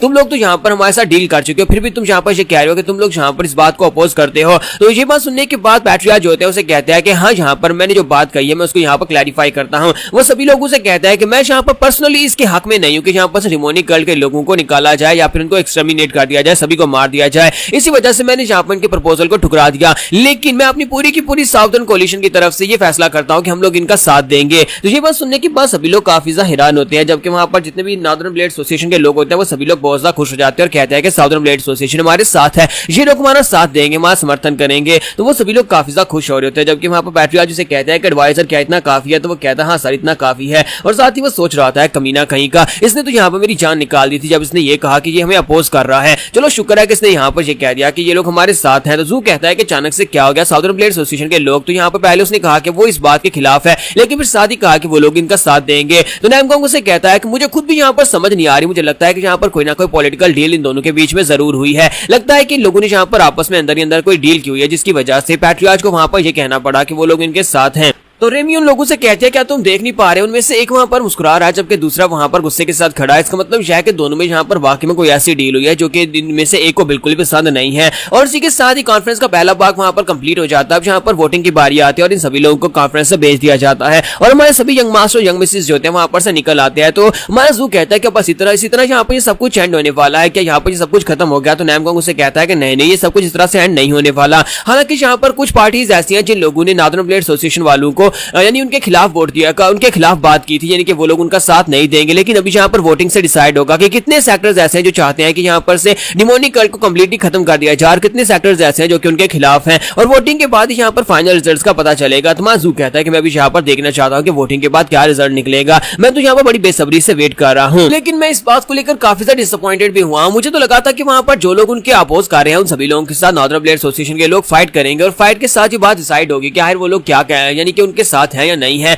मैंने तो अक्सर सुना था कि म्यूरम में इसी तरह से फैसले होते हैं। तो नैमगोंग उसे कहता है कि म्यूरम में इतने फैसले इस तरह से बिल्कुल भी नहीं होते। तुमने जहां पर जो कुछ भी सुन रखा है वो सारी कहानियां हैं कि जहां पर बैंक्वेट पार्टी में फाइट्स होती है और फाइट के बाद डिसाइड किया जाता है, जो हार जाता है उसे वहां पर दूसरे की बात माननी पड़ती है। ऐसा कुछ भी नहीं होता। तो जबकि ह्यूमनली डीमन कहता है कि इन लोगों को तो कुछ पता ही नहीं है। ह्यूमन डिस्ट्रॉय में जहां पर तुम्हारी बात से सहमत हूं, फाइट करके इस मसले का हल निकाला जा सकता था। जो स्ट्रॉन्गर होता है उसे यहाँ पर अधिकार होता है कि वो यहाँ पर दूसरों के ऊपर अपने फैसले को थोप सके। जू उसकी बात सुनने के बाद कहता है कि मुझे लगता है कि तुम्हारा इन्फ्लुएंस मेरे पर कुछ ज्यादा बढ़ता जा रहा है, जो मैं तुम्हारी तरह यहाँ पर घटिया सोचना शुरू कर दिया है। तो ह्यूमनली डीमन उसे कहता है कि तुम जो मर्जी यहाँ पर सोचो, लेकिन तुम एक ह्यूमनली डीमन बनकर रहोगे। कि तुमने यहाँ पर जो बात की है इसका मतलब यह है कि तुम्हें इस बात का आइडिया तो हो ही चुका होगा कि म्यूरम में चीजें किस तरह से वर्कआउट होती हैं। तुम्हें ये बात अच्छी तरह से पता है कि म्यूरम किस तरह से चलती है, जहाँ पर सिर्फ और सिर्फ स्ट्रॉन्गर्स को जीने का हक है। यानी कि अगर तुम स्ट्रॉन्ग हो तो तुम जिंदा रहोगे, नहीं तो तुम किसी दूसरे का शिकार बन जाओगे। यानी कि अगर यहाँ पर एक स्ट्रॉन्ग है दूसरे को मारेगा तो अगर उससे ज्यादा स्ट्रॉन्गर निकल आएगा तो उसको मार डालेगा। एंड के ऊपर सबसे ज्यादा स्ट्रॉन्गेस्ट जो है वही पीक पे रहता है और बाकी के सभी लोग जो होते हैं वहां पर मारे जाते हैं। अंदर ही अंदर हमारा ह्यूमनली डीमन फिर से वहां पर एक खिचड़ी पका रहा था, सोच रहा था कि इस लड़की को मैं सब कुछ सिखाऊंगा, जो कि मुझे आता था वो सब कुछ मैं इसे सिखाकर अपनी तरह यहाँ पर ह्यूमनली डीमन बना दूंगा, अपना सक्सेसर बना दूंगा। जबकि ह्यूमनली मॉन्क उसे कहता है कि जब तुम इस तरह से मुस्कुराते हो तो मुझे लगता है कि तुम यहाँ पर फिर से अंदर कोई खिचड़ी पका रहे हो, इसलिए मुझे लगता है कि तुम्हें यहाँ पर इस तरह के काम नहीं करने चाहिए, तुम्हें यहाँ पर इस तरह की सोचें नहीं रखनी चाहिए, वो भी हमारे यंग मास्टर के बारे में।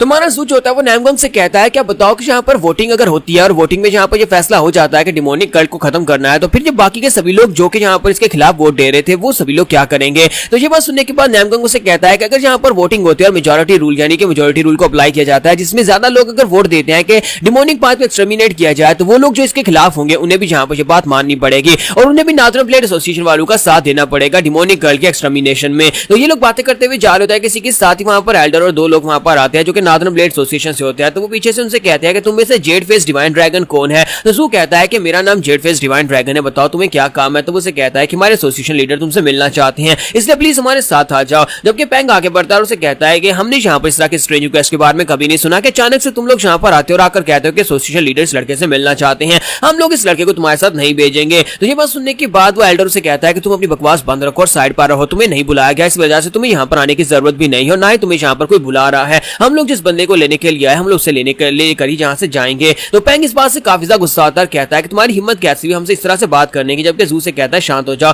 और साथ ही वो से कहता है कि बहुत ही जल्दी तो यहाँ पर वोटिंग होने वाली है और तुम्हारा सेक्टर लीडर यानी एसोसिएशन लीडर जो है इस वक्त उन वोटिंग के बारे में सोच रहा होगा, फिर उसने अचानक से मुझसे मिलने के लिए क्यों बुला लिया है। तो मुझे नहीं लगता कि इस वक्त ज्यादा अर्जेंट मैटर यहाँ पर वोटिंग है, ना कि यहाँ पर मेरे जैसे एक मार्शल आर्टिस्ट को बुलाकर उससे बातचीत करना है। तो एल्डर इस बात से काफी ज्यादा गुस्सा हो रहे होते हैं और कहते हैं कि तुम्हारी हिम्मत कैसी भी यहाँ पर ये कहने की कि हमारे हेल्डर जो है वो यहाँ पर अपने जरूरी काम छोड़कर बेकार बैठे हैं तुमसे मिलने के लिए। एल्डर उसे कहता है कि तुम वाकई में एक बहुत ही बहादुर यंग मैन हो, तुम्हें पता भी है कि तुम नॉर्दर्न प्लेट एसोसिएशन की टेरिटरी में और इसके बावजूद तुम यहाँ पर हमारी एल्डर और हमारे सेक्टर के बारे में बुरी बुरी बातें कर रहे हो, तुम्हें नहीं पता कि हम तुम्हारे साथ क्या कर सकते हैं। तुम्हारा जू कहता है वो कोई बेवकूफ ही होगा जो यहाँ पर बिना जाने इस कॉन्फ्रेंस में हिस्सा लेने के लिए आएगा। मुझे अच्छी तरह से पता है कि इस वक्त मैं नॉर्दर्न प्लेट एसोसिएशन की टेरिटरी में हूँ, लेकिन तुम लोग मेरा कुछ भी नहीं उखाड़ सकते। तो यहाँ पर हम लोग अपनी एपिसोड 19 का एंड करेंगे और नेक्स्ट एपिसोड में देखेंगे कि एसोसिएशन लीडर यहाँ पर हमारे जू के साथ क्या करने वाले हैं।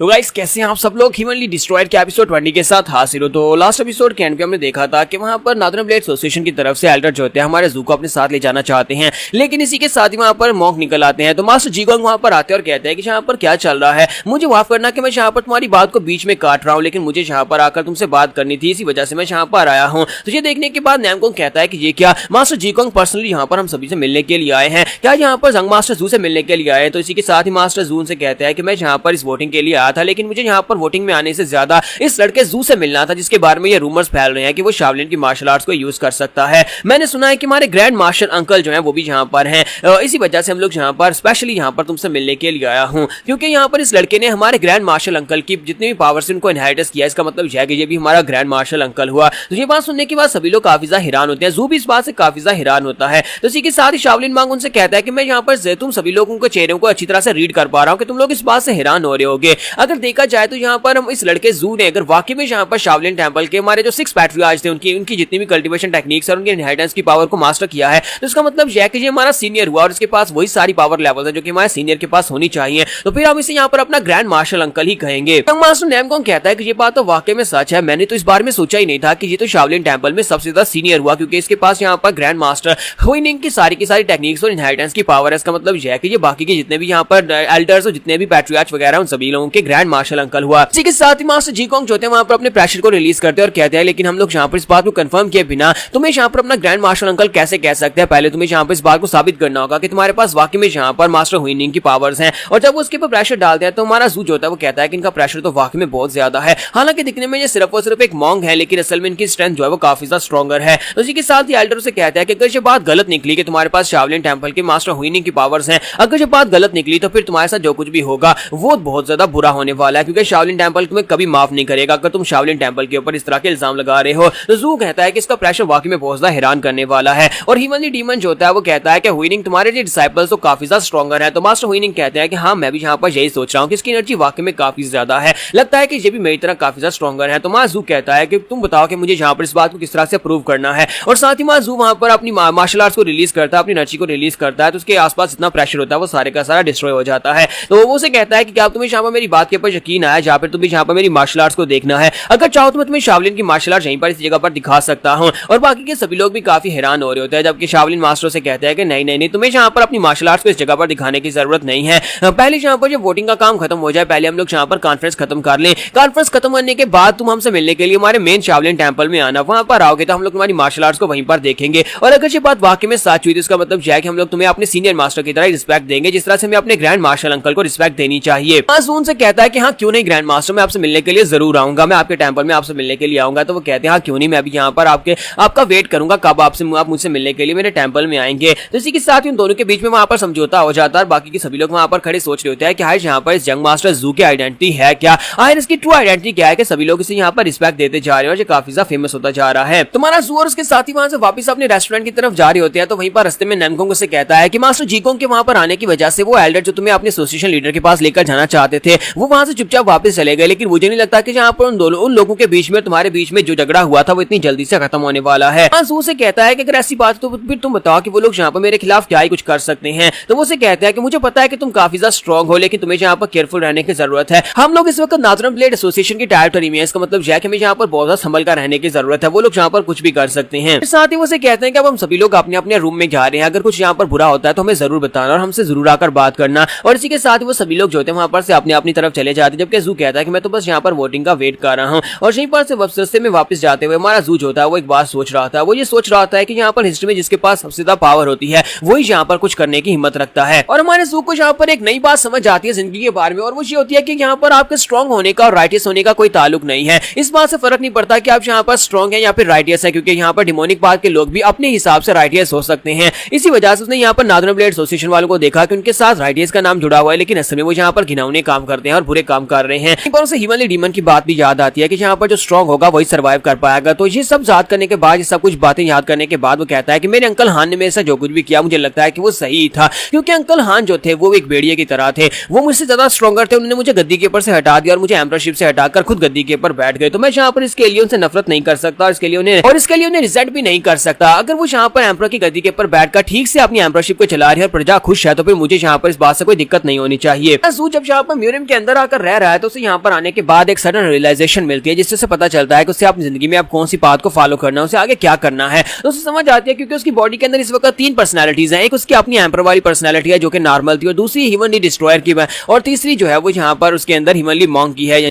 डिवाइन ड्रैगन की है। तो यहाँ पर 3 पर्सनालिटीज उसकी बॉडी के अंदर है और तीनों पर्सनालिटीज अलग अलग पर्सपेक्टिव रखती हैं, लेकिन उसे यहाँ पर एक बैलेंस क्रिएट करती हैं। यानी कि बैलेंस क्रिएट करने के लिए जरूरी है यहाँ पर किसी को भी पूरी तरह से एक्सटर्मिनेट ना किया जाए। तो वो यही सोच रहा था कि यहाँ पर मुझे भी इस फैसले को अपोज करना चाहिए। और जहाँ पर next scene water front pavilion का दिखाया जाता है कि वहाँ जू होता है वो छत के ऊपर लेटा होता है, बड़े आराम से वहाँ पर लेट कर सोच रहा था कि मैं काफी ज्यादा बोर हो रहा हूँ, पता नहीं यहाँ पर वोटिंग का रिजल्ट कब आएगा ताकि मैं वोटिंग का रिजल्ट होने के बाद यहाँ पर से अगली जर्नी पर निकल सकूं। जब वो वहाँ पर लेटा होता है तो कोई बंदा बड़ी तेजी के साथ उसके पास से गुजर जाता है। तो वो कहता है ये कौन है, इतनी रात के वक्त इतनी तेजी के साथ छतों के ऊपर से कौन भागकर जा रहा है, क्या कोई इंट्रूडर हो सकता है? आज यहाँ पर नाथन ब्लेड एसोसिएशन के अंदर कौन हो सकता है, मुझे देखना है कि वो यहाँ पर क्या करने के लिए आया है। तो वहाँ सूच होता है उसका पीछा करना स्टार्ट करता है, वो अपनी ह्यूमनली डीमन आर्ट्स को यूज करते हुए उसका पीछा कर रहा होता है। वो बंदा बड़ी तेजी के साथ भागता हुआ सीधा उस मेन टावर की तरफ आगे बढ़ रहा होता है। तो वो कहता है कि ये बंदा तो बड़ी तेजी के साथ उस टावर की तरफ आगे बढ़ रहा है, मैं भी अभी तक इस टावर के अंदर जाकर नहीं देख पाया कि इस टावर के अंदर क्या कुछ है। और हमारा सूच यहाँ पर मैं थोड़ी सी बैकग्राउंड हिस्ट्री के बारे में बताता है कि डिवाइन स्वर्ड का लफ्ज जो है वो सिर्फ और सिर्फ 2 ही लोग पूरी म्यूरम की हिस्ट्री में यूज कर पा रहे हैं। एक तो यहाँ पर 5 क्लैन के जो लीडर है, यानी 5 क्लैन के अलायंस का जो लीडर है, वो यहाँ पर अपने आप को अजूरे हीवन डिवाइन स्वर्ड कहता है, यानी कि उसके साथ नाम के साथ डिवाइन स्वर्ड का लफ्ज लिखा हुआ है।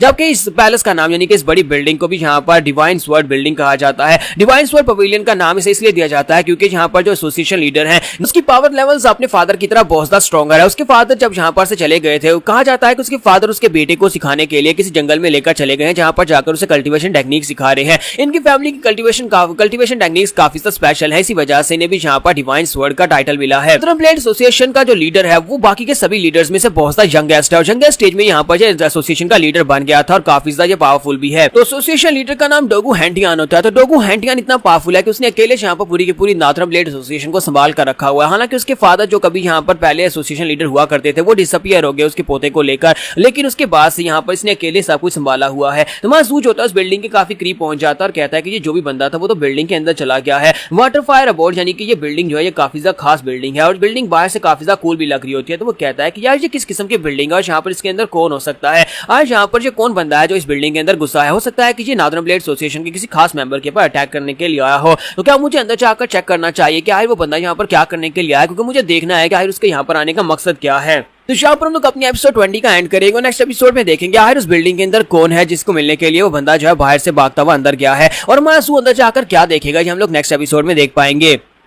तो गाइस कैसे हैं आप सब लोग ह्यूमन डिस्ट्रॉयर के एपिसोड 21 के साथ हाजिर हो। तो लास्ट एपिसोड के एंड में हमने देखा था कि मासूम जो होता है उस बंदे का पीछा करते करते वाटरफ्रंट पवेलियन के सामने आकर पहुंचता है, जहां पर उसे पता चलता है कि आसपास तकरीबन 50 सोल्जर्स हैं जो कि छुपकर पहरा दे रहे हैं। तो वो सोच रहा होता है या तो ये लोग यहाँ पर इस बंदे को बंदी बनाकर प्रोटेक्ट कर रहे हैं, या फिर इस बंदे को यहाँ पर से या तो इसे प्रोटेक्शन दी जा रही है या फिर इसे कैदी बनाकर रखा गया है। लेकिन आज यहाँ पर इतना खास बंदा कौन हो सकता है, और यहाँ पर वो बंदा जो अंदर गया है वो इतनी प्रोटेक्शन को पार करते हुए अंदर कैसे चला गया और उस बंदे से जाकर मिलने वाला है, वहां पर अंदर क्या चल रहा है मुझे भी जाकर देखना है। लेकिन मैं ऐसे अंदर कैसे जा सकता हूं, क्योंकि मेरे पास यहाँ पर कोई ऐसी पावरफुल टेक्निक नहीं है जिससे मैं यहाँ पर सभी की नजर में आए बिना अंदर जा सकूं। तो इसी के साथ ही वो कहता है कि मुझे जाकर देखना है, मुझे जाकर देखना है। तो वो हीवनली डीमन से कहता है कि हीवनली डीमन क्या तुम्हारे पास यहाँ पर कोई ऐसी टेक्निक है जिससे मैं यहाँ पर अंदर चला जाऊं और कोई मुझे नोटिस भी ना कर पाए, कोई ऐसी टेक्निक जिससे मैं गायब हो जाऊं। तो वो उसे कहता है बेवकूफ बच्चे, अभी तुम यहाँ पर क्या यूज कर रहे हो, तुम पहले यहाँ पर उसी टेक्निक को यूज कर रहे हो और तुम अभी तक यहाँ पर उसी टेक्निक को यूज करके आए हो। हमारा जू से कहता है कि मैं यहाँ पर किसी डिमोनिक हिडन आर्ट की बात कर रहा हूँ जिससे मैं यहाँ पर पूरी तरह से गायब हो जाऊं, कोई मुझे महसूस भी ना कर पाए, क्योंकि कोई बड़ा पावरफुल मार्शल मास्टर अंदर हुआ तो वो मुझे बड़ी आसानी से पहचान लेगा, उसे पता चल जाएगा कि मैं कौन हूं। तो इसी के साथ ही ह्यूमनली डीमन से कॉल करता है और कहता है बेवकूफ बच्चे, क्या तुम यहाँ पर ह्यूमनली डीमन के स्किल्स को कमजोर समझ रहे हो? मैं ह्यूमनली डीमन और मेरे जितने भी स्किल्स है वो सारे के सारे बहुत ही हाई लेवल के हैं। मैंने यहाँ पर तुम्हें ह्यूमनली डिमोनिक हिडन आर्ट सिखाई है और उस आर्ट को तुम यूज कर रहे हो। तुम्हें बस यहाँ पर अपनी इनर की को और ज्यादा यूज करना होगा, अपनी इनर की को एक्सपेंड करो, तुम्हारे आसपास कोई भी तुम्हें यहाँ पर महसूस नहीं कर पाएगा, चाहे यहाँ पर कोई पावरफुल मास्टर ही क्यों ना हो। तो हमारा जू से कहता है कि तुम तो कुछ ज्यादा शो ऑफ कर रहे हो। अच्छा ठीक है, मैं करके देखता हूं। और इसी के साथ ही वहां पर उस डिमोनिक की को यूज करता है, अपनी डिमोनिक की को और ज्यादा एनहांस करता है, जिसकी वजह से उसकी डिमोनिक हिडन आर्ट जो होती है वो एक्सट्रीम लेवल पर पहुंच जाती है। और मासू बड़ी तेजी के साथ भागता हुआ दरवाजे की तरफ आगे बढ़ता है। अब यहाँ पर आसपास जितने भी क्या सोल्जर्स छुपे होते हैं उनमें से कोई भी यहाँ पर उसको सेंस नहीं कर पाता। तो वो कहता है कि वाकई में काफी ज्यादा कमाल की टेक्निक है। हालांकि यहाँ पर इस टेक्निक को यूज करने मुझे बहुत सारी की पावर को यूज करना पड़ गया, यानी कि तकरीबन 300 साल की गैदर की हुई जो की पावर है, इसके बराबर मेरी की पावर यहाँ पर वेस्ट हो जाएगी। लेकिन यहाँ पर ये तो कमाल की बात है कि मैं यहाँ पर दीवारों के भी आर पार जा सकता हूँ। ये टेक्निक इतनी ज्यादा पावरफुल है, जहाँ तक कि सोल्जर्स के मुंह के सामने से गुजर कर जा रहा हूँ, लेकिन कोई भी यहाँ पर मुझे गेस नहीं कर पा रहा, कोई मुझे महसूस नहीं कर पा रहा, उन्हें समझ भी नहीं आई कि मैं उनके पास से गुजर कर चला गया हूँ। तुम्हारा सूच होता है फाइनली उस रूम के अंदर पहुंच जाता है, तो वो वहीं पर खिड़की के अंदर से रूम के अंदर पहुंच जाता है। वहां पर आने के बाद देखता है कि वो बंदा जो बड़ी तेजी के साथ भागता हुआ एंटर हुआ था, ये वही लड़की होती है जो कि घोड़े के ऊपर उस दिन बैठी हुई थी। तो मासूक कहता है कि आखिर इस लड़के का इस बंदे का यहाँ पर क्या काम है, और इसी के साथ ही मासूक सामने की तरफ देखता है तो वहां पर से एक लड़की निकलती है जो कि नहा रही थी। तो नहाते हुए अपने कपड़े पहनते हुए बाहर की तरफ निकलती है और कहती है कि वांसा बताओ कि क्या खबर लेकर आई हो। तो वो लड़की उसके सामने घुटने टेक देती है और कहती है कि माई लेडी, मैं यहाँ पर सारी न्यूज लेकर आई हूँ। तो मासूक कहता है कि ये क्या लगता है कि मैं किसी के बाथरूम के अंदर घुस आया हूँ, तो यहाँ पर तो एक लड़की नहा रही है। तो इसी के साथ ही वो यंग मिस जो होती है उसे कहती है कि बताओ कि क्या खबर है। तो यंग मिस ने वांसा को अपने होने वाले हस्बैंड के बारे में इंटेरोगेशन करने के लिए भेजा था, तो वो उसके बारे में न्यूज लेकर आती है और उसे कहती है कि मैंने उसके बारे में सब कुछ पता चलवाया है, बल्कि मैंने खुद अपनी आंखों से देखा है। वो एक बहुत ही कमीना और घटिया इंसान है। लड़कियां तो उसके लिए सिर्फ और सिर्फ प्ले थिंग है। वो लड़कियों के साथ रात को मजे करता है, जिसे चाहता है जान से मार डालता है। जहां तक कि बहुत सारी लड़कियों का वो रेप कर चुका है, जहां तक कि वो मर्डर भी कर चुका है, यानी कि वो एक बहुत ही घटिया इंसान है। ये बात सुनने के बाद यंग मिस से कहते हैं कि जैसा कि मैंने सुना था कि साउदर्न ब्लेड कोलिशन का जो यंग मास्टर वाकई में एक कमीना इंसान है, तो मुझे लगता है कि यहाँ पर मुझे कमीने इंसान के साथ अब अपनी बाकी की सारी जिंदगी गुजारनी पड़ेगी। तो वांसा उसे कहते हैं कि यंग मिस अब आपके आगे के प्लान्स क्या है, आप आगे क्या करने वाली हैं। तो यंग मिस से कहते हैं कि मैं आगे कर भी क्या सकती हूँ, मेरे फादर ने यहाँ पर यंग मास्टर के साथ मेरी शादी तय कर दी। हालांकि ये सिर्फ और सिर्फ एक बिजनेस के यानी कि सिर्फ और सिर्फ एक क्या उसे कहते हैं कि पॉलिटिकल मैरिज है, लेकिन क्या करूं, मुझे यहाँ पर अपने फादर की बात माननी पड़ेगी। और मुझे ये भी पता है कि मेरा होने वाला हस्बैंड एक घटिया इंसान है, लेकिन इसके बावजूद मुझे ये शादी करनी पड़ेगी। मुझे यहाँ पर ऐसा महसूस हो रहा है जैसे कि मेरे फादर ने यहाँ पर मुझे बेच दिया हो। चलो यहाँ पर बेच ही दिया, लेकिन कम से कम कोई यंग मास्टर जिसके साथ मेरी शादी तय की गई है, वो कम से कम एक इंसान होता या फिर इंसान का बच्चा होता। वो तो वाकई में एक घटिया इंसान है। अब उसके साथ मैं अपनी बाकी की सारी जिंदगी कैसे गुजारूंगी। तो मैं वूमेंस की बातें सुनने के बाद सोच रहा था कि जिस तरह से ये लड़की यहाँ पर बातें कर रही है, मुझे लगता है कि नादरन ब्लेड एसोसिएशन के मास्टर की बेटी है, यानी कि यहाँ पर इनकी यंग मिस है। और यहाँ पर ये किसके बारे में बात कर रही है, ये साउदर्न ब्लेड कोलिशन के यंग मास्टर, यानी कि साउदर्न ब्लेड कोलिशन के मास्टर ने वहां पर आकर पर्सनली कहा था कि वो इसको अपोज करते हैं, लेकिन फिर साथ उन्होंने अपना फैसला बदल लिया था। इसका मतलब यह है कि शादी की वजह से उन्होंने अपना फैसला बदला है। और शादी जो है ये पॉलिटिकल समझौता है दोनों फैमिलीज के दरमियान में, जिसकी वजह से साउदर्न ब्लेड कोलिशन जो है वो इन लोगों का साथ देगी। और इसके लिए इस बेचारी लड़की को यहाँ पर बलि का बकरा बनाया जा रहा है। इस लड़की की शादी किसी ऐसे लड़के के साथ की जा रही है जो उसे बिल्कुल पसंद नहीं है, और ऊपर से वो घटिया इंसान भी है। इसका फादर तो वाकई में एक बहुत ही कमीना इंसान है जो अपनी बेटी की फीलिंग्स की बिल्कुल परवाह नहीं कर रहा। तो वान साहब से कहते हैं कि यंग लेडी, आप यहाँ पर इस बात को रिफ्यूज नहीं कर सकती। अगर मैं होती तो मैं तो यहाँ पर मना कर देती।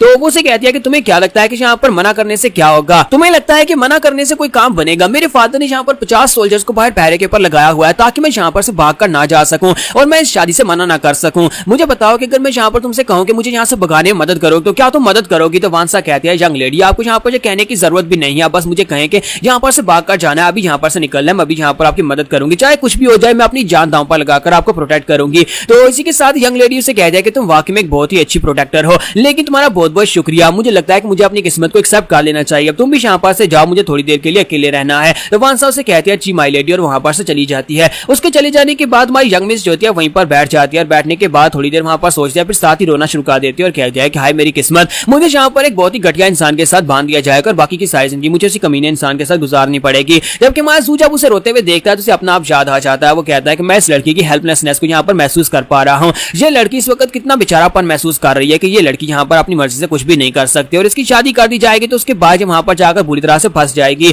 मेरे साथ भी यही हुआ। मेरे अंकल ने जब मुझे पैलेस से हटा दिया, मुझे वहां पर से निकाल दिया गया, तो मैं रोते रोते माउंट आई के ऊपर गया, जहां पर दोनों वान नोज ने यहाँ पर मेरी मदद की, और उनकी मदद से आज मैं यहाँ पर इस लेवल तक पहुंच पाया हूँ कि मैं अपनी जिंदगी आजाद तरीके से गुजार पा रहा हूँ। तो मुझे लगता है कि इसे भी यहाँ पर किसी ऐसे वान और हुइनों की जरूरत है जो इसकी मदद कर सके। तो इसके लिए वो काम मैं करूंगा, मैं इस लड़की की मदद करूंगा, क्योंकि यहाँ पर इसके साथ बुरा हुआ है। तो वो यंग मिस जो होती है वहां पर बैठी सोच रही होती है, काश मेरा बड़ा भाई यहाँ पर होता। अगर वो यहाँ पर होता तो वो डैडी से इस बारे में बात करता, और हो सकता था मेरी शादी जो है वो उससे यहाँ पर कैंसिल कर दिया जाता। तो हमारा सूज होता है वो अपनी हिडन टेक्निक को कैंसिल करता है और उसके सामने आकर खड़ा हो जाता है। तो वो उसकी तरफ देखते और हैरान होकर कहती है कौन हो तुम। तुम्हारा यंग मास्टर जो होता है उसकी तरफ देखता है, फिर साथ ही अपने हाथ को यूज करते हुए, अपनी एक्यूपंक्चर टेक्निक को यूज करते हुए उसकी बॉडी को वहां पर ब्लॉक कर देता है और उसे कहता है कि तुम फिलहाल के लिए यहाँ पर मूव नहीं कर पाओगी। और वो भी इस बात से काफी हैरान होती है। तुम्हारा जूस के सामने घुटने टेकता है और उसे कहता है कि यंग लेडी प्लीज मुझे माफ करिएगा, मैं यहाँ पर इस तरह तुम्हारे रूम के अंदर घुस आया, लेकिन मैं यहाँ पर बहुत ज्यादा क्यूरियस हो रहा था कि यहाँ पर इस कमरे के अंदर कौन है और वो लड़की कौन है जो यहाँ पर अंदर आकर घुसी है। और मैंने यहाँ पर तुम्हारी बातें भी सुन ली, और मैंने तुम्हारी सारी बातें सुनी, और उसके बाद मुझे लगता है कि तुम्हारे साथ बुरा हो रहा है। तो क्या तुम यहाँ पर मेरी मदद चाहती हो? मैं तुम्हारी मदद करूंगा।